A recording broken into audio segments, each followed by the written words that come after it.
zaman Rasulullah itu Islam sudah menegakkan tentang masalah kebersihan gigi, siwak. Nah, tapi ini bukan merek ya, karena sekarang sudah menjadi merek pasta gigi tertentu, ada namanya merek siwak. Tapi ini yang siwak yang benar-benar kayu, namanya khusus kayu arok itu. Itu bukan kayu sembarang. Itu kayunya ada di tempat tertentu, kalau di Arab itu banyak, namanya kayu arok. Jangan mentang-mentang itu kan kayu biasa aja, saya pakai bambu aja. Wah. Hebat juga nanti. Kelotak-kelotaknya nggak tahu. Nggak bisa itu.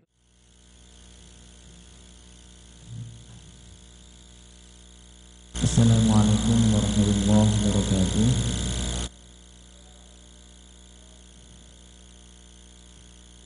Alhamdulillah wassalatu wassalamu ala Rasulillah Sayyidina Muhammad ibn Abdullah wa ala alihi wa sahbihi wa mawala. La hawla wa la quwwata illa billahi wa ba'd.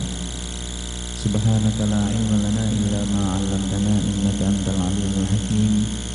Rabbi shrah li sadri wa yassir li amri wa hlul 'uqdatam min lisani yafqahu qawli.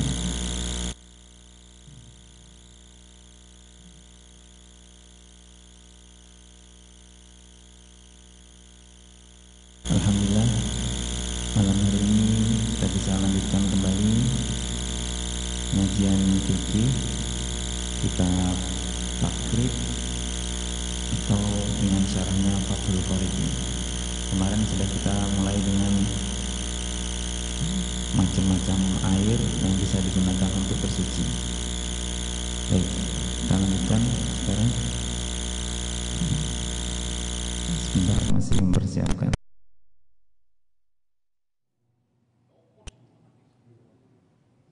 Ya, ini kitab yang versi downloadan, kalau mau download bisa, namanya Fathul Qorib Al-Mujib fi Syarhi Alfadhi Takrib.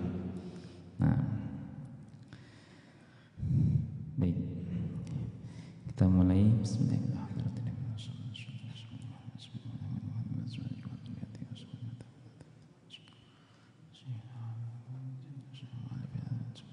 Al-Fatihah. A'udzu billahi minasyaitonir rajim. Bismillahirrahmanirrahim. Alhamdulillahil alamin.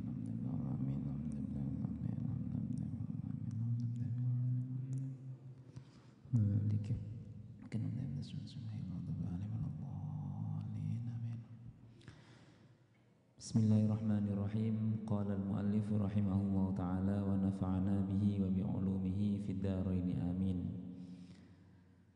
Kemarin kita sudah bahas masalah air dan macam-macamnya. Intinya adalah air kalau masih murni, baik yang turun dari atas, maksudnya air hujan, apapun bentuknya yang turun dari atas, bisa air embun, air hujan, ataupun salju semuanya, atau yang timbul dari bumi, sumber, baik itu yang dari sumur, dari laut maupun dari sungai, semuanya itu adalah tohirun mutahhirun. Artinya tohirun itu suci dari sisi airnya, mutahhirun bisa digunakan untuk bersuci, mensucikan artinya. Itulah air yang bisa digunakan untuk wudhu, untuk mandi jinabah dan seterusnya. Nah, ada lagi air yang suci tapi tidak mensucikan. Di antaranya kalau air itu sudah mempunyai label tertentu atau sudah bercampur dengan sesuatu yang suci. Contohnya campur dengan kopi, campur teh, campur susu. Nah, itu semuanya sudah suci tapi tidak mensucikan. Boleh dikonsumsi tapi tidak bisa untuk digunakan untuk bersuci. Nah, berbeda dengan air suci mensucikan, tapi dia berubah warna karena bercampurnya bukan karena percampuran yang sifatnya buatan. Kalau sifatnya alami itu masih tetap fungsinya mutahhirun, mensucikan itu tetap ada. Contohnya apa? Seperti air yang keruh, air yang mungkin karena hujan, jadi aliran airnya itu bercampur dengan tanah, maka itu tetap suci, mensucikan, meskipun keruh, iya. Atau air karena berdiam lama sehingga air itu berlumut, berubah warna menjadi hijau. Kan ada air kalau sudah lama di kolam itu air warnanya hijau. Itu adalah perubahan yang sifatnya alamiah dan itu masih bisa digunakan untuk bersuci dan mensucikan. Seperti itu ya. Kemudian ada sesuatu yang di antara pembahasan kemarin adalah sesuatu yang awalnya najis, awalnya tidak bisa difungsikan, tapi itu bisa difungsikan kembali untuk dipergunakan, bukan untuk dikonsumsi. Apa itu? Jildul maitah. Jildul maitah itu adalah kulit bangkai. Jadi kalau ada bangkai sapi atau kambing yang mungkin karena mati belum disembelih, itu kan bangkai statusnya. Itu masih ada yang bisa difungsikan, yaitu kulitnya. Dengan cara apa? Bitibagi, dengan cara disamak.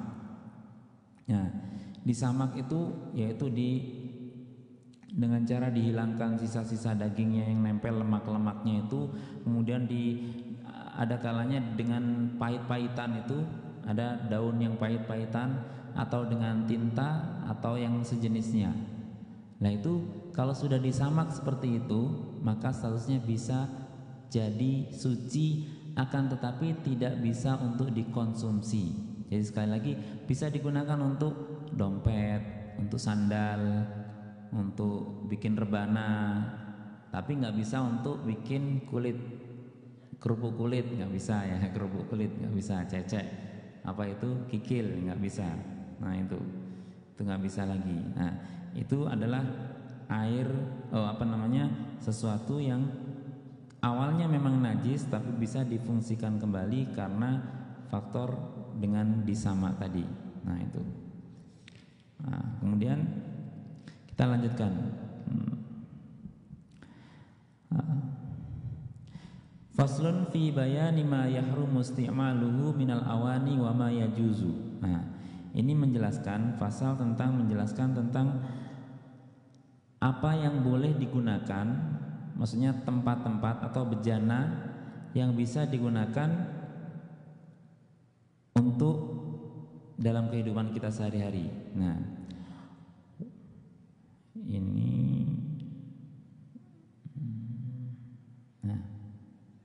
ini faslun fi bayani ma yahrumu isti'maluhu minal awani wa ma yajuzu. Jadi ada tempat-tempat, ada bejana, baik itu piring atau apapun, itu yang memang diharamkan, tidak boleh digunakan, baik untuk makan ataupun untuk yang lainnya. Apa itu? Wala yajuzu, dan tidak diperbolehkan isti'malu awani dhahabi wal fiddati, menggunakan awani itu bejana atau tempat-tempat baik buat makan atau tempat buat naruh makanan itu ya. Al-dhahabi wal fiddah, yang terbuat dari emas maupun perak, itu nggak boleh. Nah, wa yajuzu isti'malu ghairihima minal awani, akan tapi diperbolehkan adalah kalau memang tempat-tempat yang digunakan itu selain dari keduanya, bukan terbuat dari emas maupun perak. Jadi kalau zaman dulu mungkin ya di kerajaan-kerajaan, bahkan di kerajaan-kerajaan di Indonesia itu zaman Majapahit itu ada yang gelasnya dari emas, dari perak, itu ada. Dan itu digunakan untuk orang-orang kerajaan yang itu menunjukkan sebuah tingkat tingkat sosial seseorang itu tinggi dengan menggunakan emas. Minumnya aja pakai emas gitu. Nah, makannya piringnya piring emas. Nah, iya. Nasinya nasi emas nanti. Iya. Nah, itu kenapa dilarang? Karena gini, ada banyak hal sebenarnya. Alasan-alasan itu pasti ada dalam syariat. Akan tetapi dalam memahami sebuah alasan fikih itu kadang-kadang kita tidak bisa terpaku pada alasan yang memang secara hukum tidak disebutkan secara langsung. Maksudnya gini, ketika Rasulullah melarang ataupun Allah melarang melalui ayat Al-Quran dan tidak menyebutkan alasan pastinya di dalamnya, maka kita boleh mencari alasan itu, tapi tidak boleh menjadikan itu adalah satu-satunya pembenaran bahwasanya ini loh alasannya. Itu tidak bisa. Karenanya kalau dalam istilah usul fikih itu namanya illatul hukum, itu alasan hukum. Kenapa? Karena ini dampaknya Kalau memang itu benar mungkin nggak masalah, tapi kalau salah ini bermasalah nantinya. Contohnya gini, ketika kita bepergian itu dalam hukum itu diperbolehkan untuk qashar, untuk jamak juga boleh. Nah jamak di situ qashar sholat kalau sudah menempuh jarak sekitar 85 km atau lebih, kan seperti itu. Nah, maka ulama menjadikan ini ilatnya atau alasan diperbolehkannya jamak atau qashar ini itu apa? Nah, ada ulama yang mengatakan illatul hukum, alasan hukum ini adalah karena masyaqqah, karena capek. Nah ini kalau kita kaitkan dengan sekarang, contohnya sekarang orang bepergian, jangankan 85 km dari Jakarta Surabaya itu hanya dengan waktu 1 jam lah ya, sekitar 1 jam pesawat. Apalagi kalau pesawatnya yang VIP, ya itu udah nggak merasa capek sama sekali. Udah datang berangkatnya dijemput, pulangnya nggak diantar, itu Jailangkung. Berangkatnya dijemput, pulangnya dari bandara diantar. Itu kalau orang yang biasa berpergian itu nggak ada capeknya sama sekali. Apalagi di dalam pesawatnya ada fasilitas, ada makan, ada minum, bisa tidur, plus mungkin kursinya bisa pijit gitu ya. Nah itu kan luar biasa. Apakah masih ada masyaqqah di situ dengan jarak 85 km? Mungkin kita mengatakan nggak ada masyaqqah. Kalau berarti nggak boleh qashar dong. Nah ini pertanyaan kan. Nah, maka ada ulama lain yang mengatakan illatul hukum itu bukan masyaqqahnya tapi masafah. Masafah itu jarak. Artinya apa? Mau capek mau nggak capek, pokoknya sudah jarak segitu itu boleh qashar. Kalau masafah ilatnya berarti mau nggak capek dia boleh qashar. Tapi nggak capek pun apalagi ya berarti boleh qashar. Nah gitu. Ini artinya perubahannya. Illatul hukum itu jadi berpengaruh pada hukum suatu permasalahan. Kalau seandainya tadi ditetapkan illatul hukum, alasan diperbolehnya qashar itu karena masyaqqah, itu bahaya. Nanti orang yang perginya kayak tadi itu, yang sama sekali nggak ada capek-capeknya, itu nggak boleh qashar karena nggak ada masyaqqah. Nah gitu. Jadi itu perubahannya. Nah dalam memahami hukum juga seperti itu. Seperti halnya ini, boleh tidaknya menggunakan bejana atau tempat yang wadah itu dari emas maupun perak. Kalau alasannya karena mewah-mewahan, oke, itu mungkin bisa masuk akal. Memang mau mewah-mewahan, orang pakai bejananya, pakai piringnya aja piring emas, pasti makannya diangkat gini. Diangkat, makannya lama-lama gitu. Nah, oke, itu bisa diterima.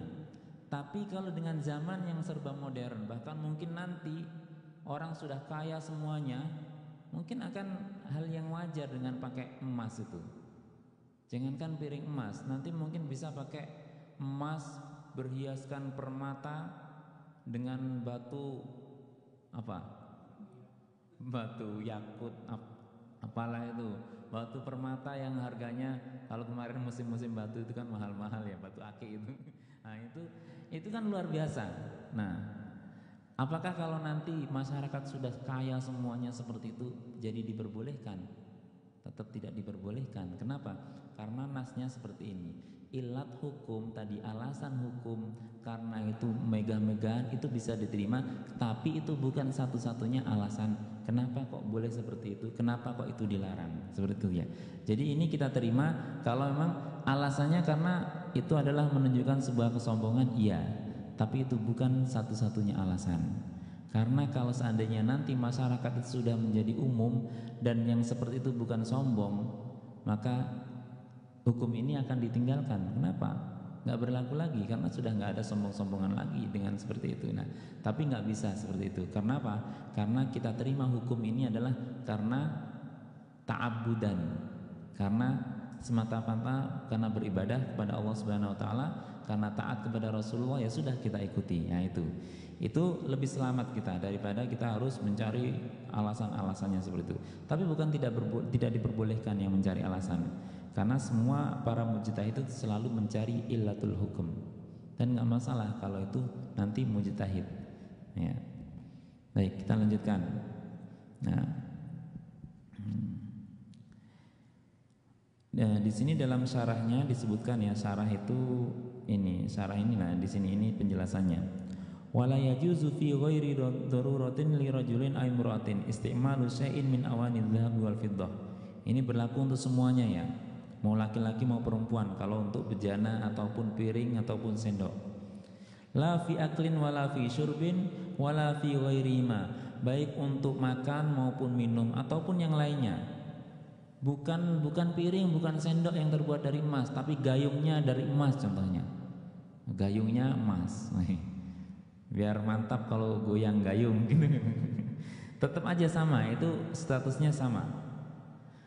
Wa kama yahrumu isti'maluhu ma dzukira yahrumu ittikhadhu min ghairi isti'malin fil asahhi. Nah ini, sebagaimana diharamkan untuk dipergunakannya, maka diharamkan pula untuk menggunakan juga.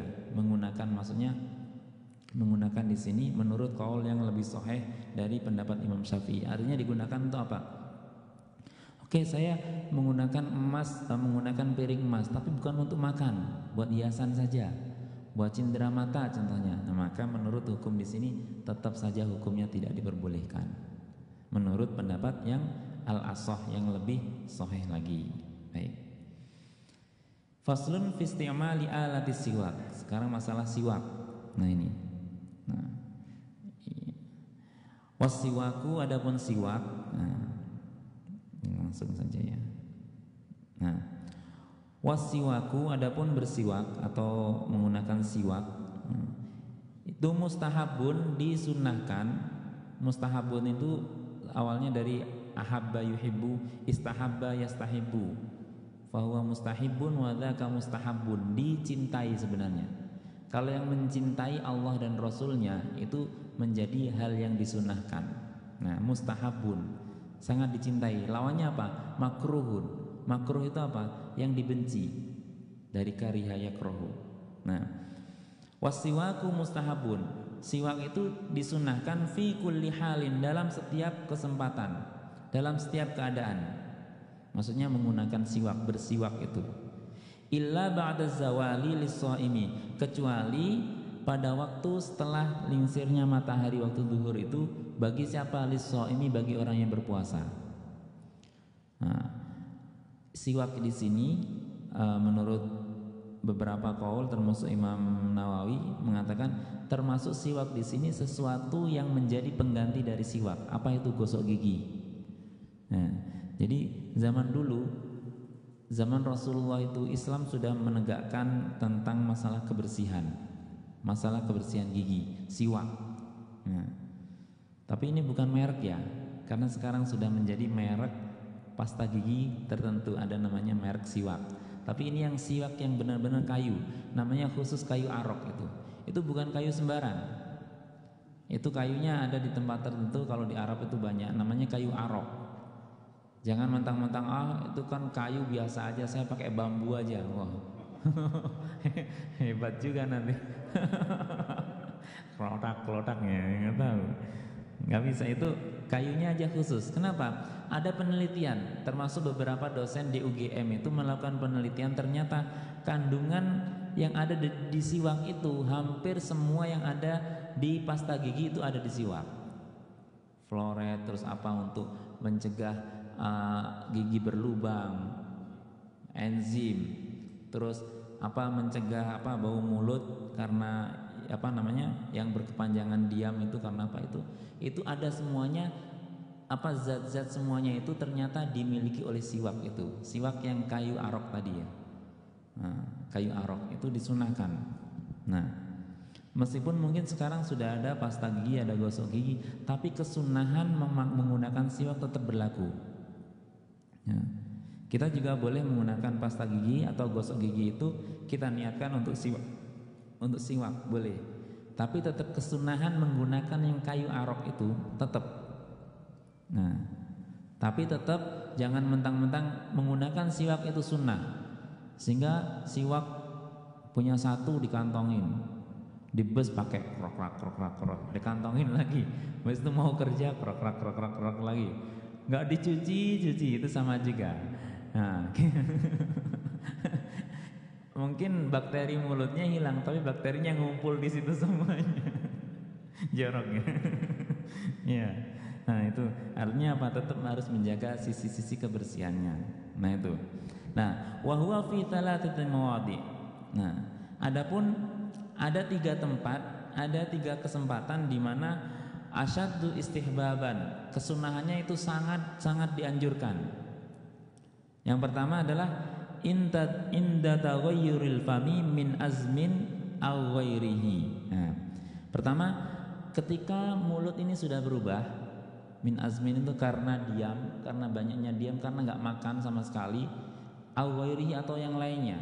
Yang lainnya di sini mungkin karena habis makan pete, habis makan jengkol atau sejenisnya, habis makan bawang, itu semuanya kan berubah. Nah, kadang-kadang tidak mengunyah atau tidak mengkonsumsi apapun karena diam, itu juga membuat mulut kita bau. Kenapa? Karena dia ketika mulut ini tidak bekerja, maksudnya mengunyah sesuatu, dia kan akan berhenti untuk memproduksi air liur. Nah, ketika berhenti memproduksi air liur, ya air liur yang ada ini yang dari pagi itu sampai sekarang mungkin kalau kita diam, yang itu yang asli. Mungkin itulah. Karena sudah mengendap itulah akhirnya jadi bau. Makanya orang puasa itu kenapa mulutnya bau? Ya karena terlalu banyak diam. Karena sirkulasi pergantian air liurnya kurang. Berbeda dengan kita makan itu luar biasa. Allah mendesain manusia itu sudah ibaratnya pelumasnya itu air liur. Kalau nggak ada air liur itu bahaya juga. Maka bersyukurlah kita punya air liur. Bersyukur juga yang masih bisa ngiler. Iya, artinya itu produksi air liurnya masih normal gitu loh. Ya, nah, min azmin aw ghairihi, atau karena diam tadi ya, aw ghairihi atau yang lainnya. Wa indal qiyami minan naum, dan ketika bangun tidur. Nah, ini hampir sama dengan anjuran dokter untuk menggosok gigi kan sama. Tapi ini jauh sebelum mungkin dokter memutuskan untuk hal-hal yang sifatnya anjuran untuk gosok gigi. Tapi Islam sudah dahulu. Nah, wa indal qiyami minan naum, bangun tidur. Nah, jadi bangun tidur itu tidak seperti yang dilakukan anak-anak itu ya, bangun tidurku terus mandi ya, enggak. Tapi bangun tidur gosok gigi. Nah, wa indal qiyami ila shalah, dan ketika mau mendirikan sholat. Nah, ini mau sholat itu sunnah pakai siwak. Kemudian bangun tidur pakai siwak. Kemudian kalau sudah bau mulut ini kok merasa asem-asem pakai siwak. Nah, gitu. Jadi baik itu karena habis makan sesuatu ataupun yang lain, apalagi kalau habis makan sesuatu yang bau-bau, itu sangat dianjurkan. Ya, sangat-sangat dianjurkan. Habis makan pete, ya. Habis makan pete, makan jengkol, kan apalagi duren ya.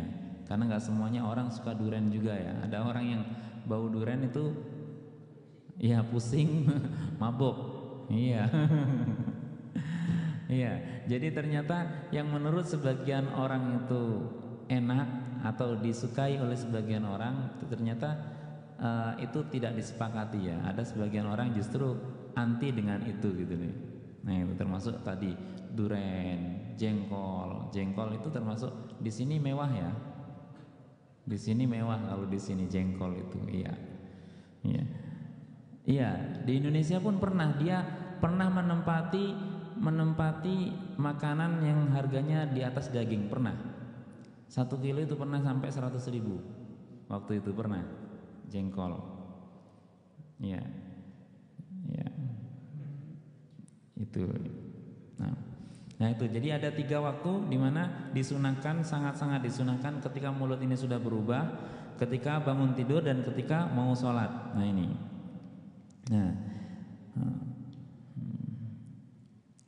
Nah ini dalam keterangannya, wala yukrahu tanzihan. Wasiwaku mustahabun fi kullihan wala yukrahu tanzihan illa ba'da zawali lis-shaimi fardun aw naflan. Tapi makruh ini untuk orang yang berpuasa itu bersiwak itu sifatnya makruh, tapi makruhnya tidak sampai makruh yang sangat. Jadi artinya kita juga tetap melihat maslahatnya. Kalau kita banyak interaksi dengan orang, kok sedang puasa, jangan mentang-mentang saya puasa nggak gosok gigi, enggak. Tapi tetap harus menjaga juga, karena memang banyak interaksi dengan orang harus menjaga. Nggak apa-apa pakai siwak ataupun pakai gosok gigi, asalkan bisa menjaga tetapnya puasa dan tidak batalnya puasa itu. Nah itu. Illa ba'da zawal wa tazul karaha bi ghurubi syams. Nah, ketika sudah ghurubus syams maka makruhnya sudah hilang. Waqtaron Nawawi adamul karaha mutlaqan. Imam Nawawi mengatakan bahwa tidak ada makruh sama sekali. Menurut Imam Nawawi, boleh kapan aja, mau puasa mau enggak boleh pakai siwak. Gitu. Asalkan siwaknya tidak diolesi dengan madu. Wa huwa ay siwak fi thalathati mawadi asyaddu istihbaban min ghairihima. Nah, tiga tempat tadi inda taghayyurul fami min azmin min azmin kila wa huwa as-sukut tawil, yaitu karena diam terlalu lama, wa kila huwa tarkul akal, karena enggak makan, wa inna ma qala wa ghairuhu liyashmila taghayyurul fami bi ghairi azmin ka akli rihin karihin. Nah ini yang perubahan mulut itu karena memakan sesuatu yang punya aroma-aroma yang menyengat. Nah, thum itu apa? Thum itu bawang putih, thum. Kalau yang hobi makan bawang putih itu ya harus sedia siwak, karena dia baunya luar biasa. Meskipun sehat iya, karena bawang putih itu buat kesehatan bagus, tapi untuk aroma kurang bagus. Nah gitu ya. Wa basolin, basol itu bawang merah. Wa ghairima di sini dan yang lain dari keduanya, yaitu termasuk jengkol, pete dan seterusnya. Wa tsani indal qiyami ay istiqaz minan naum, ketika bangun tidur. Wa tsalitsu indal qiyami la shalah ay fardun aw naflan, baik fardu maupun sunnah. Nah ini wa yata'akkadu aidan, nah dikuatkan juga fi ghairi thalathatil mazkurah, pada kesempatan yang selain yang tiga tadi disebutkan. Apa itu? Mimma huwa mazkurun fil mutawwalat, nah, yang disebutkan dalam kitab yang keterangannya lebih panjang lagi. Seperti apa? Ka qiraatil Quran, ketika mau baca Al-Quran itu sunnah untuk gosok gigi atau bersiwak. Wasfiraril asnan, dan ketika gigi ini sudah berubah warna menjadi kuning. Isfarro itu sudah menguning, al-asnan itu gigi. Ya. Wa yusannu, dan disunahkan ayyanu ya bisiwaki sunnatan, untuk niat siwak itu karena sunnah. Jadi disunahkan untuk niat. Terutama kita ketika gosok gigi itu kita harus, ini sebenarnya untuk bisa mendapatkan kesunahan siwak, bahwasanya gosok gigi itu pengganti dari siwak, kita niat bersiwak, niat untuk membersihkan gigi, niat bersiwak. Nah, wa iyastaka biyaminihi, dan hendaknya menggunakan siwak itu dengan tangan kanannya. Nah, ini tata caranya ya.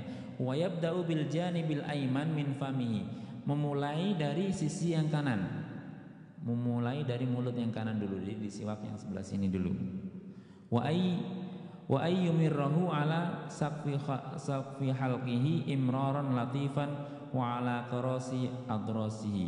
Nah ini maksudnya dijalankan pelan-pelan sampai ke ujung itu, dan dari gusi itu tapi pelan-pelan, jangan krak gitu ya. Nah satu lagi, siwak itu penggunaannya bukan dibiarin masih utuh gitu langsung digini, enggak. Siwak itu digigit itu, digigit dulu, digigit ujungnya sampai udah kayak sapu gitu ya. Nah baru itu digunakannya. Itu bukan masih utuh, masih tumpul kayak gitu langsung ya klak gitu, enggak. Memang suaranya mantap gitu, klak. Tapi itu fungsinya kurang karena tidak menjangkau celah-celah gigi itu ya. Nah, itu siwak ya. Nah, nah, oke, itu masalah siwak yang mungkin ini berkaitan dengan bersuci. Kenapa sebelum bersuci kok bahas masalah-masalah seperti ini? Karena itu penting, karena dalam bersuci pun ada tata caranya, ada sesuatu hal yang harus dilakukan sebelum dilakukan bersuci itu. Dalam kaidah fikih itu disebutkan al-amru bisyai' amrun biwasailihi. Artinya ketika ada perintah terhadap sesuatu, berarti ada perintah juga untuk mencari atau menggunakan sesuatu yang menjadi bagian dari perintah itu. Wasail itu fasilitas, maksudnya hal-hal yang pendukungnya. Contohnya gini, ada perintah untuk berwudu, sedangkan wudu harus dengan air. Artinya apa? Mencari air itu juga bagian dari perintah itu. Meskipun dalam Al-Quran maupun dalam hadis tidak ada carilah air, tidak ada. Tapi ketika kita diperintahkan berwudulah ketika mau sholat, berarti kita seakan-akan sudah diperintahkan kalau berwudu berarti carilah air. Berarti kita suruh mencari air. Makanya dalam ayat kan fa'illam yajid fa'ilam tajidu ma'an fatayamamu. Apabila tidak menemukan air maka tayamum. Nah, kalau tidak menemukan berarti kan ada proses mencari terlebih dahulu. Nah, jadi gitu. Maka itu hal yang penting ketika mau melakukan sesuatu, berarti kita juga dituntut untuk melakukan hal-hal yang berkaitan dengan hal tersebut. Nah, faslun, baru kita sudah masuk ke masalah wudu. Faslun fi furudil wudu'i wa sunanihi. Pasal tentang menjelaskan tentang fardu-fardunya wudu dan sunnah-sunnahnya. Wa furudul wudu'i sittatu asya. Nah, fardu-fardunya wudu itu ada 6. Ada 6. Yang pertama an-niyatu. An-niyatu inda ghuslil wajhi. Ya, ini niat ketika membasuh muka. Jadi niat itu sebenarnya kenapa kok ketika inda ghuslil wajhi? Karena niat itu secara definitif adalah qasdus syai' muqtaronan bil fi'li, menyengaja sesuatu yang dibarengi dengan pekerjaan itu. Wudu itu dimulai ketika dia membasuh muka yang pertama kali. Ini termasuk awal rukunnya kan, yaitu setelah niat. Maka niat itu tempatnya ketika basuh itu. Jadi bukan nawaitul wudu'a li rafil hadasil asghari fardalillahi ta'ala baru ini. Tidak. Bareng sambil gini nawaitul wudu'a li rafil hadasil asghari fardalillahi, sambil diratakan ini basuhan pertama. Nah, itu niat sebenarnya, tempatnya. Ini makanya an-niyatu inda ghuslil wajhi, niat ketika mengusap wajah atau membasuh wajah itu. Berbeda dengan sholat. Sholat kenapa kok sebelum Allahu Akbar? Karena memang sulit kadang-kadang. Sebenarnya tetap sholat itu ketika takbiratul ihram itu tempatnya niatnya. Allahu Akbar itu niat dalam hati. Ketika Allah itu sholli fardul maghribi salata raka'atin, atau kalau isya sholli fardul isya'i, ketika Allahu Akbar. Cuman kadang-kadang sulit kita untuk konsentrasi bisa dalam Allah itu baca, hati kita membaca niat itu. Makanya ditalafuzkan di awalnya sholli fardul maghribi salata raka'atin. Berarti ada makmuman atau imaman Allahu Akbar. Nah, baru niat itu di situ. Nah, tapi kalau wudu masih bisa kita lakukan. Kenapa? Karena sambil membasuh muka. Nawaitul wudu itu sambil basuh muka ini. Nah, enggak apa-apa. Jadi jangan bukan pas sebelum membasuh muka. Ya, jadi pas ketika inda ghuslil wajhi. Nah, yang pertama niat itu ya. Kemudian wa ghuslul wajhi, yang kedua adalah membasuh muka. Setelah niat membasuh muka. Membasuh muka.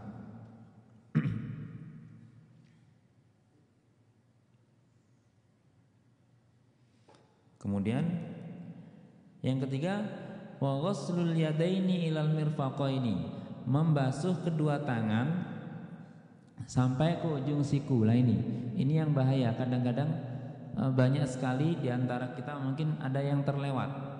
Maaf ya. Siku itu ini. Nah, Ghuslul yadaini ilal mirfaqaini. Ila di sini adalah sampai, artinya apa? Mirfaqun ini atau siku ini termasuk bagian yang harus dibasuh. Jadi bukan sampai di sininya, tapi juga sampai di sini. Syukur-syukur kalau kita lebihkan biar kita enggak mungkin ada yang terlewat. Jadi yadain itu, yad itu adalah dari ujung sini ke sini. Nah, ghuslul yadaini ilal mirfaqaini. Kalau di redaksi ini adalah al yadaini ilal mirfaqaini. Jadi sini dulu. Jadi gini, bukan sini dulu. Kadang ada yang langsung sini ya. Nah, langsung sikunya didahulukan. Sebenarnya sini dulu. Boleh gini, airnya dari sini gini atau gini. Boleh gini atau gini. Yang penting bukan gini dulu langsung siku dulu, enggak. Tapi yadain ilal mirfaqaini. Jadi cara untuk melewatkannya seperti itu. Nah, ghuslul yadaini ilal mirfaqaini. Nah, ini dalam fikih itu kadang-kadang pembahasannya luar biasa ya. Nah ini.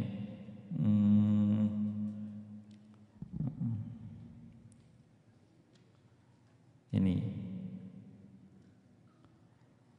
al-yadaini ilal mirfaqaini. Nah, ini ada fa illam yakun lahu mirfaqani. I'tabara qadruhuma. Nah, ada kadang-kadang kita kalau baca fikih itu kadang-kadang memang pembahasannya hal-hal yang belum terjadi dan mungkin akan terjadi.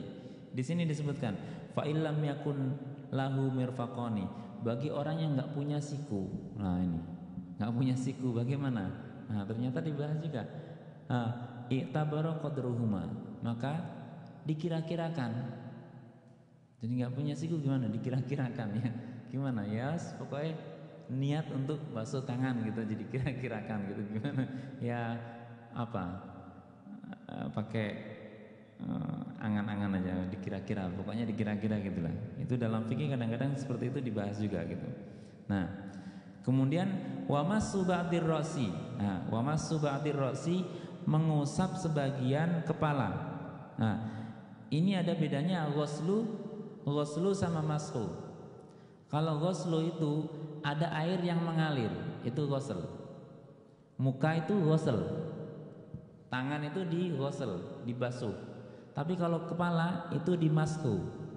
Kalau mashu itu nggak harus mengalirkan air, tapi cukup tangan kita basah, kita usapkan itu sudah mashu.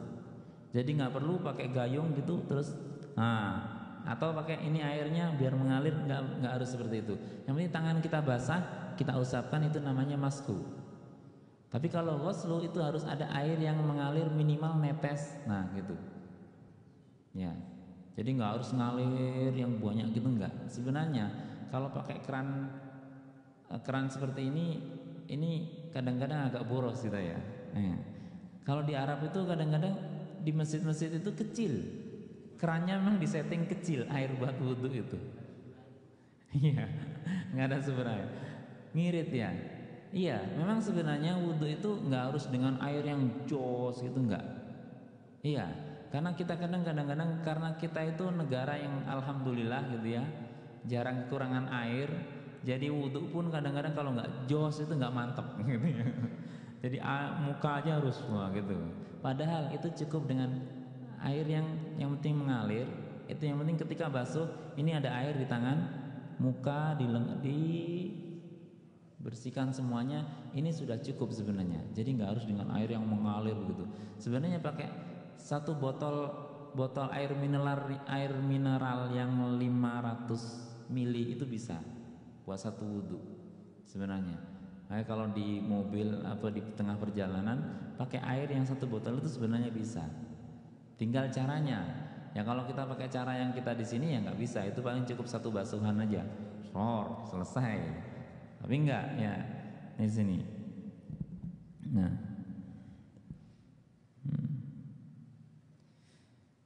wa masu ba'dir ra'si ini fikih Syafi'iyah. Dalam fikih Syafi'i itu ba'dir ra'si sebagian di sini. Nah, nanti kita lihat di sini.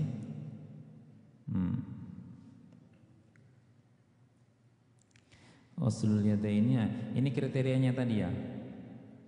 Sebentar. Nah, Ghuslu jami'il wajhi ini maksudnya. Tadi yang mengusap wajah, yang membasuh, maksudnya membasuh ya. Membasuh wajah itu batasannya sampai mana? Ini kadang-kadang kita terlewat batasannya. Wahdahu tulan ma baina manabiti sya'ri ra'si, ma baina manabiti sya'ri ra'si ghaliban wa akhirul lihyaini. Nah ini. Akhir dari tumbuhnya rambut ini. Jadi dari sini. Sini sampai lihya ini, sini. Nah, wahuma al-azmani sampai ini. Ini juga tulang, yang tulang ini sampai sini ya. Kemudian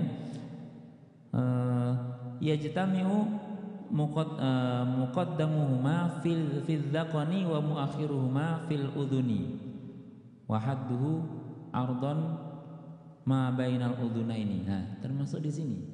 Jadi ingat, ini masuk wajah loh ini. Jadi bukan hanya sini, tapi juga bawahnya sini. Nah, jadi mutar tangan sini, ketemunya di sini.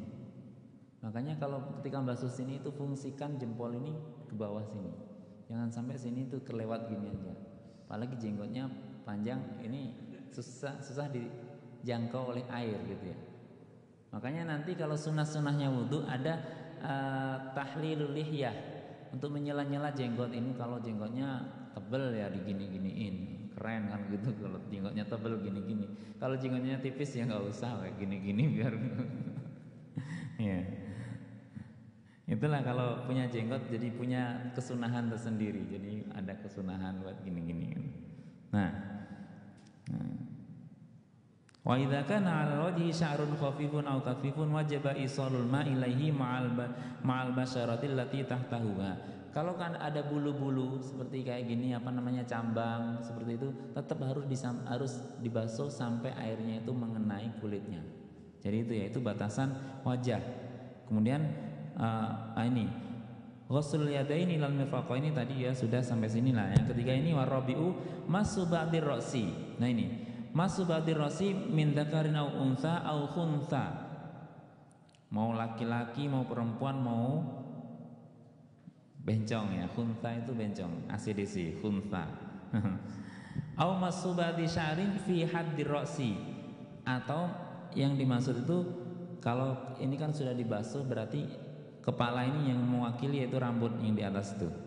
Nah, wala tata'ayyanul yadu lil mashi bal yajuzu bi hirqatin wa ghairihi wa ghairiha walau ghasala ra'sahu badala masiha jaza walau wada'a yadahu al-mablulah wa lam yuharrikha jaza. Nah ini boleh juga kalau seandainya ini basah gitu, dibasuh sini boleh juga, atau hanya sekedar tangannya basah kemudian diletakkan gini boleh juga ya, jadi gini aja boleh juga.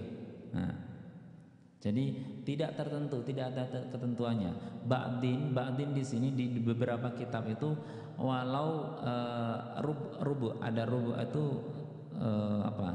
seperempatnya boleh, seperempatnya, atau sebagian di ubun-ubun sini boleh sini, jadi gini aja boleh. Kayaknya kalau boleh di sini nggak boleh. Ba'dun itu nggak tertentu, tapi yang lebih afdal di sini kalau memang mau sebagian. Tapi kalau mau takut keren-kerennya hilang gitu ya, dan udah rapi gitu ternyata batal, gini aja ya, gitu. Takut kerennya hilang gitu. Iya. Tapi kalau nanti jadi menurut mazhab Syafi'i itu sunnah kalau semuanya, artinya gini.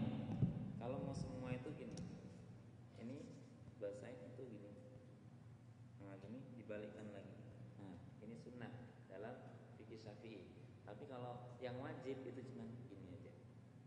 Nah gitu. Kalau mau gini. Nah nanti biasanya kenapa kok nanti ada perbedaan ulama di sini? Karena nanti ada perbedaan di masalah batalnya juga.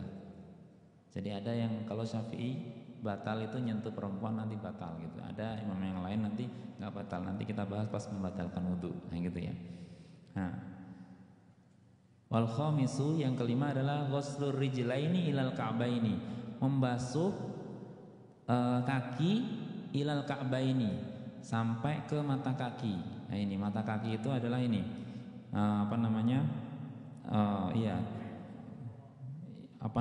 itulah Batasnya oh iya, yang tulang menonjol itulah ya. Tungkak, tungkak di belakangnya. Kalau tungkak belakangnya itu masih atasnya dikit, ya. Ya. Ya, illam yakunil mutawaddi labisanil khuffain. Kalau yang orang yang berwudu itu tidak sedang menggunakan khuffain. Khuff itu adalah kaos kaki atau semacam sepatu kayak sepatu kulit itu yang biasanya digunakan di musim dingin. Nanti ada hukumnya tersendiri. Nah, ada hukumnya tersendiri masalah khuffain ini. Masalah khuffain ini, kalau mungkin kita di Indonesia, kita mungkin jarang menggunakan fikih untuk mashu alal khuffaini, mengusap dua khuf itu. Tapi kalau di sini ini kayaknya perlu. Kenapa? Kalau di luar itu nggak ada tempat wudhu, kita nggak mungkin menaikkan kaki di wastafel itu aib kan ya katanya. Nah itu bahaya, daripada kita dicap itu Islam itu nggak punya etika. Lebih baik kita gunakan fikih yang nanti mashu alal khuffaini. Jadi nanti ada kriteria diperbolehkan ketika wudhu itu nggak pakai sepatu, itu nggak perlu dicopot sepatunya, cuman diusap. Nah asik ya, enak itu. Kalau nanti musim dingin mau rihlah kemana gitu, atau nggak musim dingin juga boleh. Nah itu nanti ada pembahasannya tersendiri itu ya. Al-massu alal khuffain ada kriterianya. Untuk yang orang mukim itu boleh juga, batasnya sehari. Tapi orang yang musafir boleh 3 hari. Tapi nanti ada syarat-syaratnya, nanti ada pembahasan sendiri. Ini hanya sekilas saja. Minimal ketika menggunakannya itu dalam keadaan punya wudhu dan tidak melepas-lepasnya itu. Contohnya punya wudhu, dari sini udah dipakai, ternyata mau berangkat kemana sampai top mat dibuka sepatunya, nah itu sudah nggak bisa masuk al-khuffain lagi, harus wudhu normal lagi kalau nanti di sana. Nah seperti itu syaratnya, nggak boleh dibuka dulu itu sampai nanti sampai tempat wudhu itu boleh nanti diusap. Nah nanti ada pembahasan tersendiri al-massu alal khuffain. Itu baik dan kayaknya perlu diterapkan untuk kondisi kita yang ada di Korea ini, karena kita di sini kondisinya jarang sekali ada tempat wudhu, ada biasanya tempat air minum ya. Itu pun kalau kita ambil wudhu biasanya ya jadi sorotan. Kenapa? Karena harus membasuh kaki. Kalau mungkin basuh muka masih wajar, mungkin karena kepanasan atau apalah. Basuh tangan karena mungkin higienis, biar higienis basuh tangan. Nah, tapi kalau masalah kaki ya itu, apalagi harus kakinya naik ke wastafel itu kan, itu ya iya jangankan yang nggak tahu, yang tahu aja kadang-kadang juga gitu ya, aneh gitu. Apalagi yang nggak tahu, oh ini apa maksudnya ini gitu, maksudnya apa ini gitu.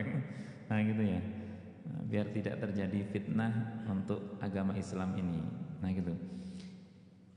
Fa in kana labisuhuma wajaba alaihi masul khuffaini aw ghuslur rijlaini. Lah ini tadi ya. Kalau dia menggunakan khuffain maka wajib untuk mashu al khuffain tadi, cuman diusap khufnya itu. Wa yajibu ghuslu ma alaihima min sya'rin wa sil'atin wa usbu'in zaidatin kama sabaqa fil yadaini. Dan wajib membasuh yang termasuk kaki itu semua yang tumbuh di kaki itu. Ada bulunya, jadi harus dibasuh juga. Sampai di sini disebutkan au wa usbu'in zaidin. Kalau mohon maaf, kalau ada di sini usbu itu jari, zaidin yang tambah. Ada ya, karena ada yang tambah, atau ada daging yang tumbuh itu juga harus dibasuh. Jadi jari seharusnya 5, ini lebih, jadi basuhnya cuma 5 aja, yang satu enggak, tetap harus dibasuh semuanya. Jadi itu ya, kama sabaqa fil yadaini, sebagaimana juga disebutkan ketika membasuh kedua tangan. Nah yang terakhir adalah wat tartibu ala ma dzakarnahu, tertib, harus tertib. Maksudnya tertib di sini adalah mana tadi?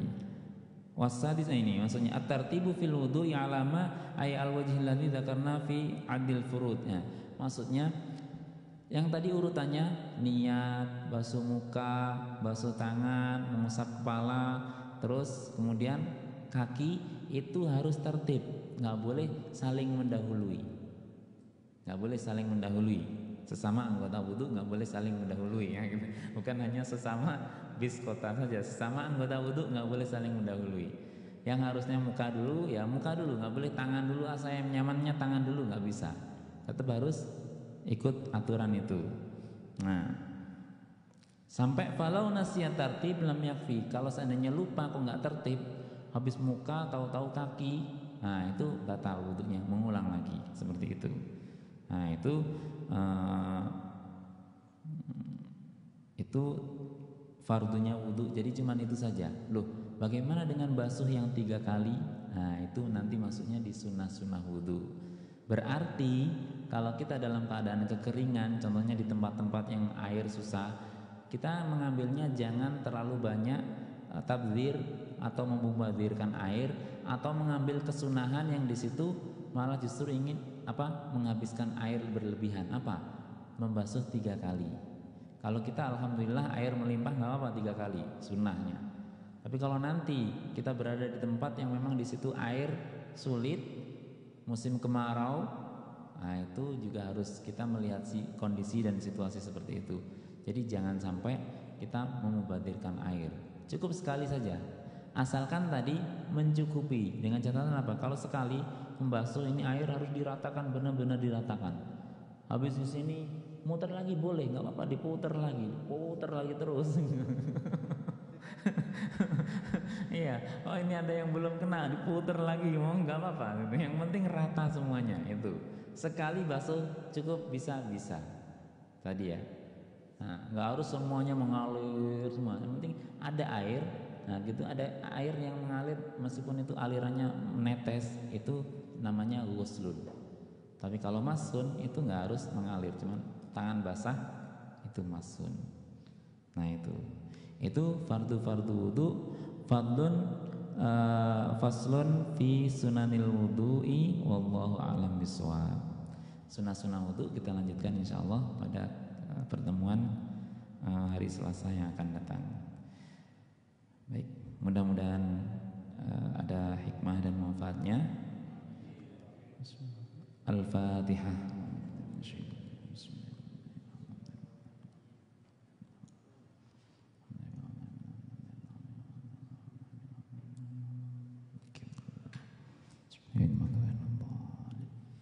Wal-afu minkum. Assalamualaikum warahmatullahi wabarakatuh.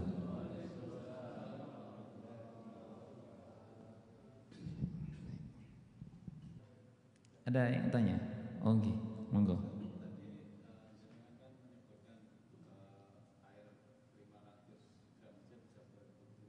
Iya, 500 mili.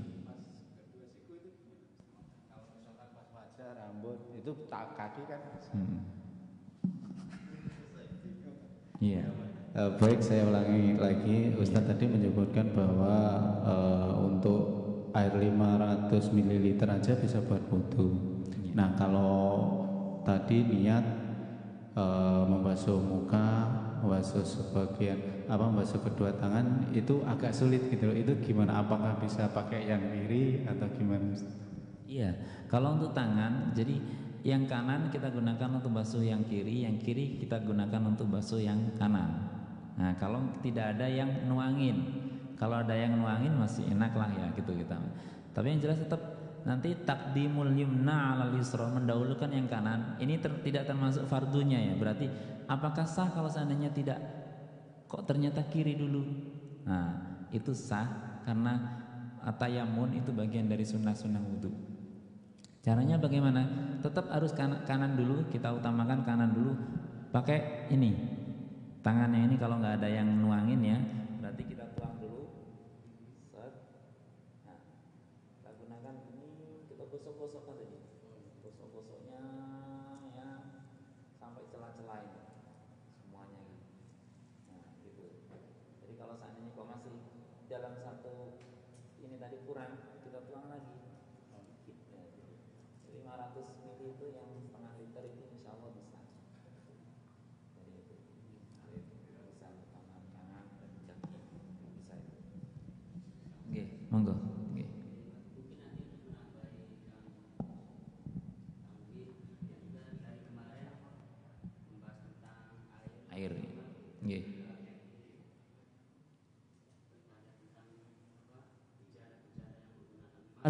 dan juga untuk wudhu. Mungkin untuk menambahi Kang Uwi, saya pernah melihat Habib Umar itu pakai semprotan yang kayak semprotan kaca. Iya. Jadi itu lebih higienis, lebih efektif sebenarnya. Ngirit pas itu bisa, asal rata dan harus apa namanya? Iya. Mengalir. Itu Kang Uwi. Iya. Nanti Kang Ustadz mungkin bisa diperjelas.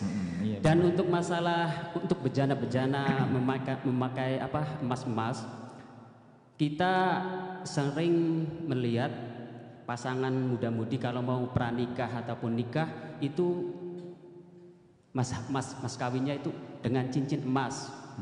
Apakah untuk si suami dibolehkan? Dan juga pernah kalau misalkan si suami diganti dengan emas, ada emas putih, itu apakah boleh? Itu satu. Terus juga air mustakmal. Air mustakmal dalam wudhu itu kan yang wajib 1 kali. Apakah yang 2 dan ketiganya itu bisa dibilang dengan air mustakmal? Terus yang ketiga, nggak apa-apa. Biar ini buat menambah wawasan kita. Mungkin teman-teman yang belum tahu, saya juga masih dalam keraguan. Mungkin biar teman-teman bisa jelas gitu. Banyak orang istilahnya bertanya juga, kalau orang dalam berwudu, orang rambutnya gondrong, apakah satu usapan yang kayak Kang Gendon diusap di belakangnya aja gitu, apakah sah? Katanya untuk ya bagian mana saja kan. Mungkin ya banyak teman-temannya juga bertanya-tanya. Lah terus mencuci di laundry sebenarnya saya juga nggak srek sebenarnya. Karena di laundry itu airnya nggak mengalir dan juga sedikit sekali. Ya mungkin nggak apa-apalah untuk selimut kita kemarin mencuci di dalam laundry. Kalau misalkan untuk yang sholat kayak sajadah dan yang lainnya sarung, itu saya sebenarnya artinya nggak srek. Karena apa? Itu kan bekas orang Korea. Satu itu, ya bukan gerabak, orang juga nggak cewek. Itu satu. Terus, oh sudah itu mungkin saja. Dicukupkan saja. Mungkin penjelasannya mungkin Kang Ustaz, biar kita mendapat pencerahan. Assalamualaikum warahmatullahi wabarakatuh. Waalaikumsalam warahmatullahi wabarakatuh. Ya baik, terima kasih. Ya, ini mungkin hal-hal yang mungkin sering kita jumpai dan mungkin juga kita kadang-kadang mempertanyakan juga ya. Ya, tadi masalah yang air tadi ya. Pakai semprotan iya boleh. Itu kan dengan semprotan itu airnya kan ngalir. Airnya ngalir. Cuman kan berarti kalau pakai semprotan kan kita sudah prepare ya, persiapan dari awal gitu ya. Kalau mungkin kan dalam keadaan darurat nggak bawa semprotan, nggak bawa apa, nah gitu. Jadi cuman adanya air mineral itu ya nggak apa air mineral itu. Tapi kalau pakai semprotan boleh, semprotan air yang spray itu ya, spray itu muka disemprot baru kita usap diratakan. Itu lebih ngirit lagi itu, lebih irit lagi itu ya. Muka itu cuman nggak, iya, cos diratain. Habis itu tangan diratain itu. Tapi dengan catatan tadi tetap harus ada tadlik. Tadlik itu menggosok-gosok. Kalau cuma gini, nah habis itu gini ya, enggak. Iya, semprotan itu semprotan yang itu ya kayak buat bunga itu buat nyemprot burung ya. Bukan nano spray itu bukan. Kalau nano spray itu nggak ngalir air. Nano spray itu kan lembut sekali. Yang biasanya ada itu buat kecantikan kayak uap. Ada nano spray itu. Nah itu di Indonesia tenar itu dari Korea gitu.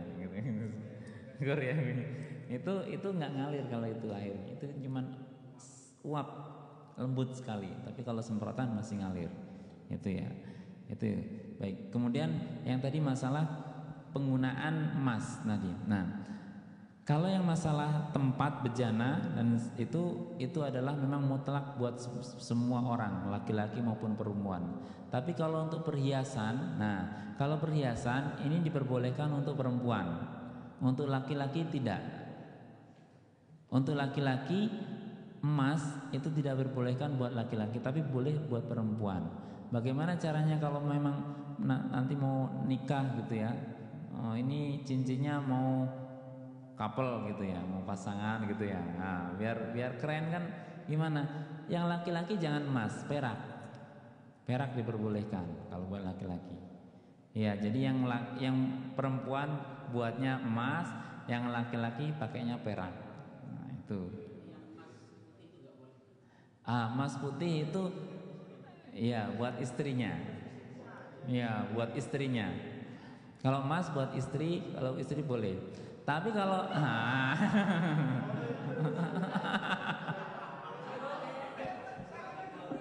iya.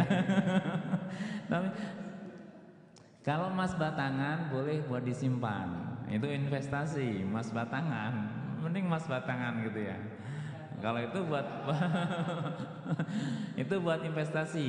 Tapi kalau buat yang dipakai perhiasan itu khusus buat perempuan.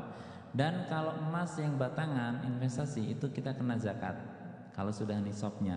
Tapi kalau emas yang dipakai perempuan perhiasan yang biasa dipakai itu nggak kena zakat yang dipakainya. Tapi kalau yang disimpan tetap kena zakat. Terus gimana caranya? Dipakai semuanya biar nggak kena zakat. Ini satu on ininya. Iya. Iya, giliran nunjuknya aja, oh yang itu loh, yang itu. Biar kelihatan ini cincinnya semuanya emas gitu ya. Nah itu. Sekali lagi kalau emas hanya buat perempuan, yang laki-laki pakai perak saja, perak boleh. Tapi kalau emas enggak. Nah, kemudian tadi selanjutnya tadi mencuci rambut, ya mencuci rambut. Yang rambutnya panjang, apakah harus dengan diurai? Ini satu rambut, satu, dua, gitu enggak ya? Nah, dengan redaksi ba'dur roksi di situ tidak harus rambut satu kena semuanya, tidak. Dengan seperti ini, meskipun ada satu rambut tapi kenanya cuma separuh, kena ujungnya saja, tapi itu sudah bagian dari ba'dur roksi. Jadi nggak harus diurai satu. Contohnya rambutnya panjang, jadi ini ngambil ya udah 5 rambut saja, nggak semuanya seperti itu, nggak. Iya.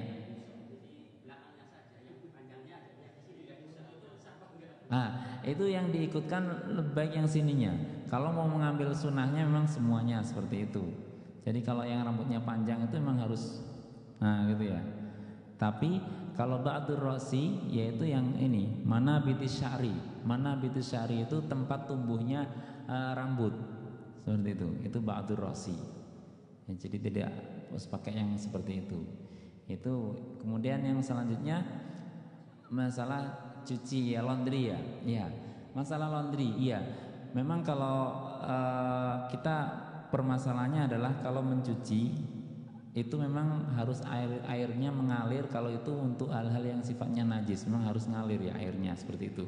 Nah, tapi di laundry itu kan memang ada proses pencucian yang pakai sabun. Nah, kemudian ada bilas ya. Ada bilas, kemudian ada pengeringan. Nah, kalau bilas itu kan airnya sudah mengalir sebenarnya. Airnya mengalir kalau bilas itu. Jadi kita lihatnya yang di situ, yang ketika air itu ngalir saja.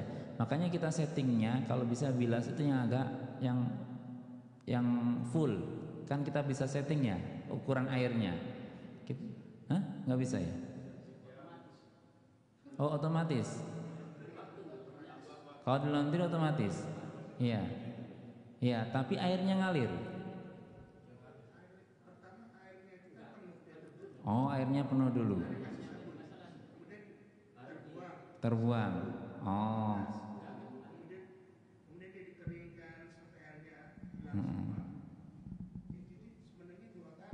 Sebenarnya iya. Sebenarnya itu ada proses pembuangan air juga, berarti ada pengaliran air sebenarnya di situ. Jadi kita ambil, kalau mesin cuci yang biasa mungkin kita bisa atur ya airnya, iya. Tapi kalau di laundry itu, dan itu kan nggak mungkin juga kayak yang selimut yang tebel-tebel itu mesin cuci ini nggak ngatasin kan juga ya. Nah, itu bagaimana? Ya kita ambil ketika prosesnya sudah seperti itu, anggap saja itu sudah airnya mengalir gitu saja. Apalagi yang pertama, yang kedua yang kita cuci itu bukan hal yang najis. Nah, kalau bukan hal yang najis ya sudah, berarti Nyuci di kali. Iya. Susah ya. Nah uh, itu nggak ngatasin juga di sungai juga nggak bisa kalau apalagi sungai. Iya. Nah nunggu hujan mau di apa di rooftop juga nggak bisa juga gitu ya. Jadi kita lihat kalau dengan seperti itu ada pengaliran air, anggap saja itu sudah mengalirnya tadi. Ya, jadi kita ambil apanya maslahatnya seperti itu. Memang kalau mau hati-hati benar gitu, orang-orang dulu itu nggak mau nyuci di mesin cuci. Orang tua saya dulu awal-awal masih punya mesin cuci itu nggak mau. Punya mesin cuci itu maunya masih manual, diguyur, nggak marem katanya, kurang mantep gitu, masih tetap diguyur pakai air. Nah, padahal di mesin cuci kalau yang seperti ini kan bisa kita atur. Nah, kalau laundry, kalau prosesnya tadi ada pengaliran air, ya anggap saja itu adalah pengaliran pembasuhan untuk menghilangkan najisnya seperti itu. Nah, ya kalau kita mau detail lagi agak sulit seperti itu untuk ikhtiyatonnya, iya. Iya, iya. Kalau sajadah mungkin bisa masih ngatasi ya. Meskipun selimut kita cuci di laundry, bukan berarti kita nganggap itu nggak suci, enggak ya. Tetap kita anggapnya suci. Kenapa? Prosesnya tadi sudah kita ketahui. Hanya saja mungkin untuk kehati-hatian yang mungkin tingkat tinggi ya ini nggak sampai kalau seperti ini ya gitu ya. Ihtiyatnya gitu. Jadi bolehlah kalau selimut mungkin nanti dijadwal per hari 5 atau berapa kan gitu bisa ya. Itu monggo nanti bagian tim kebersihan nanti boleh itu dijadwal. Tapi kalau untuk selimut nggak bisa seperti itu. Jadi kita anggap saja tadi ya. Jadi anggap saja insya Allah suci karena kita tidak melihat ainun najasa. Ainun najasa itu najis yang benar-benar kelihatan. Contohnya kotorannya, oh itu gelundung-gelundung masih ada kotoran, nah itu sudah jelas. itu ainun najasa. Ya, jadi makanya ada najis aini, najis hukmi tadi ya. Nah, kalau najis hukmi itu membersihkannya, ya kita kayak gini, ada maksudnya ada kotoran di sini contohnya. Ini kan nggak mungkin kita guyur semuanya. Nah, caranya bagaimana? Kita hilangkan ainun najasa, najis aininya dulu kita hilangkan, ambil dulu, sudah bersih, kita lap berapa kali sampai hilang baunya, hilang warnanya, hilangin ya sudah. Itu namanya sudah kering dan itu sudah suci. Seperti itu. Karena nggak mungkin semuanya gitu ya gitu. Itu ainun najasahnya sudah nggak ada, maka insya Allah ya udah kita secara ihtiyat ya insya Allah suci seperti itu. Sama halnya juga ketika kita di jalan itu. Jalan itu kalau ini kan hampir di sini semua orang punya anjing ya, piaraan. Dan itu kadang-kadang kencingnya sembarangan gitu. Apalagi di taman-taman itu kadang kan kotoran gitu ya. Cuman orang sini sih kesadarannya tinggi, kotoran dipungutin lagi gitu ya. Ya, mereka masih inilah ya. Nah, cuman kan tetap aja itu bagaimana? Terus itu anjing yang meper-meper di tempat-tempat tempat duduk di taman-taman itu bagaimana? Ya kita lihat aja najis aininya ada nggak? Nah, kalau selama itu sudah nggak ada ya sudah, itulah namanya dalam ada kitab namanya Rukhsut Thaharah. Najis-najis yang dirukhsah. Yang dima'fu. Jadi bedanya najis yang dima'fu itu bukan berarti dia suci, bukan. Sebenarnya tetap najis, cuman dima'fu, diampuni karena pertama mungkin sulit dihilangkan, yang kedua karena mungkin nggak bisa dihindari. Seperti ini, cipratan air ketika hujan, jalan itu air nyiprat, ada mobil pret gitu ya. Kita lihat kalau cipratan itu bukan cipratan bau kencing atau ada najis aini tadi, ainun najasahnya, kalau nggak ada yang nempel gitu ya, anggap itu air hujan gitu udah. Itu wallahu alam, itu yang jelas itu najis yang dirukhsah, dima'fu seperti itu, nggak masalah. Kalau mau berhati-hati lagi ya boleh saja, tapi Islam itu yusrun, mudah gitu ya. Islam itu selalu mempermudah dan tidak mempersulit.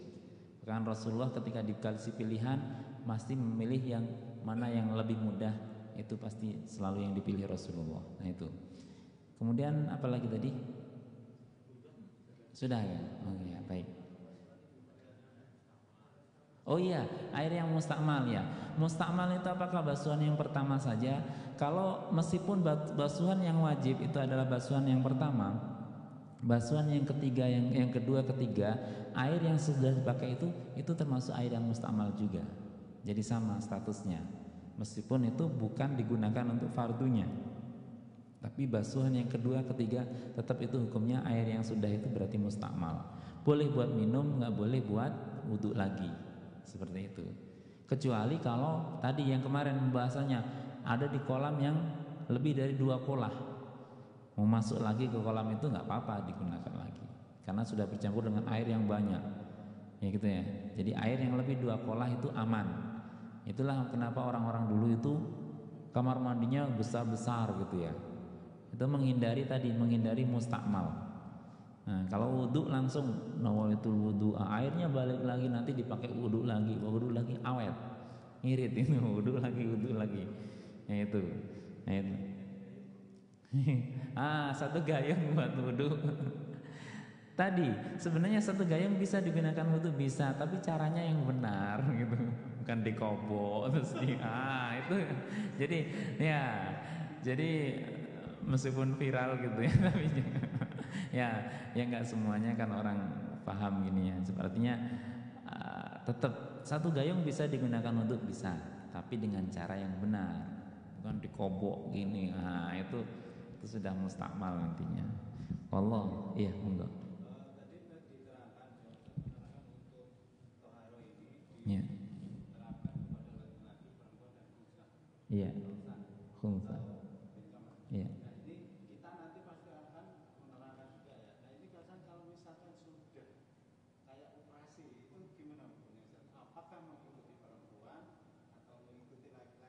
Ya, baik. Ya, masalah khunta ini kalau sudah operasi berarti ini 2 hal ya. Pertama, operasinya sendiri, yang kedua adalah statusnya dia. Khunta itu ya ACDC ya. itu dilihat kecenderungan terbesarnya yang mana. Jadi kalau dalam fikih itu dia akan dihukumi laki-laki atau perempuan dilihat kecenderungan yang terbesar dia mana. Bukan condong dirinya, bukan. Kalau dia perempuan tapi condongnya ke laki-laki, maco gitu ya, angkat besi olahraganya, bukan cenderung seperti itu, tapi kecenderungan secara biologisnya. Al-khunsa di sini dalam beberapa kitab itu disebutkan ada yang punya punya dua alat kelamin. Kalau seperti ini bagaimana? Lihat yang fungsi yang mana. Gitu ya. Disitulah dia dihukumi. Baru dihukumi dia laki-laki, dia perempuan ikutnya, meskipun mungkin secara fisik dia kecenderungannya ke laki-laki gitu ya, tapi yang fungsi adalah perempuan. Seperti itu berarti dihukumi perempuan. Itu permasalahan pertama. Yang kedua, masalah operasinya. Nah ini, operasi ini kalau operasinya dia mengikuti fungsi yang tadi, mengikuti fungsinya, contohnya dia kecenderungnya ke perempuan secara biologisnya, maka operasi biar jadi perempuan itu boleh. Tapi kalau suka-suka, saya mau laki-laki aja lah, enak kayaknya laki-laki gitu, padahal dia perempuan, alat reproduksinya ada, contohnya itunya juga fungsi, ini nggak boleh ya seperti ini ya. Kang Wondo ini update ini. Iya, makanya jangan terkecoh ya, jangan terkecoh. Iya, di Surabaya itu pernah ada kontes waria, dan jangan salah yang menang itu cantik, benar. Kang Wondo tahu kayaknya. Iya benar.